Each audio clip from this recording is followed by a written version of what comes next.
नमस्कार लाडक्या बहिणींनो, तुम्हाला डिसेंबरचा हप्ता भेटण्यासाठी हा JR आलेला आहे. त्याआधी ज्या महिलांना KYC करून सुद्धा हप्ता भेटला नाही त्यांच्यासाठी पण खुशखबर आहे. त्यांच्यासाठी सुद्धा हप्ता जमा होणार आहे. पण तुम्हाला हे काम करणे अत्यंत आवश्यक राहणार आहे.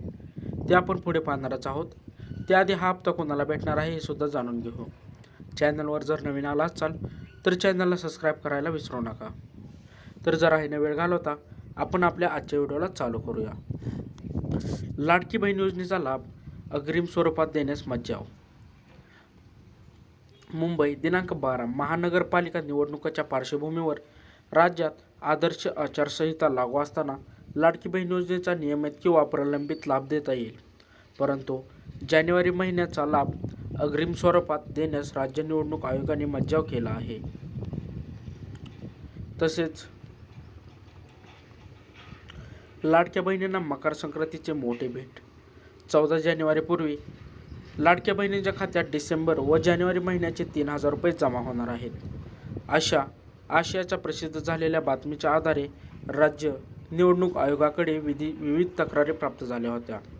त्या संदर्भात वस्तुस्थिती जाणून घेण्यासाठी लाडकी बहीण योजनेसंदर्भात शासनाने घेतलेल्या निर्णयाबाबत स्पष्टीकरण देण्यात यावे असे राज्य निवडणूक आयोगाने मुख्य सचिवांना कळवण्यात आले होते.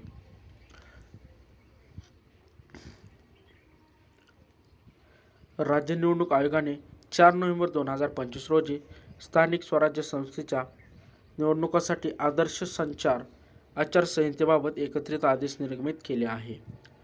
या आदेशानुसार तरतुदीनुसार निवडणूक जाहीर होण्यापूर्वी प्रत्यक्ष सुरू झालेली विकासाची कामे व योजना आचारसंहिता काळात सुरू ठेवण्यास परवानगी दिली आहे, असे मुख्य सचिवांनी आपल्या अहवालात कळवले होते. ही पार्श्वभूमी लक्षात घेता या योजनेचा नियमित लाभ देता येईल, परंतु अग्रिम स्वरूपात लाभ देता येणार नाही. तसेच नवीन लाभार्थी देखील निवडता येणार नाहीत, असे निर्देश राज्य निवडणूक आयोगाने दिले आहेत. तरी हा होता आपल्याला मकर संक्रांतीनिमित्तचा पैसे भेटायचा JR. तर कशी वाटली आजची माहिती हे कमेंटद्वारे नक्की सांगा. तुम्हाला सुद्धा ह्या हप्त्याचा KYC करून सुद्धा हप्ता भेटला का नाही हे कमेंटद्वारे नक्की सांगा. चॅनलवर जर नवीन आला असाल तर चॅनलला सबस्क्राईब करायला विसरू नका.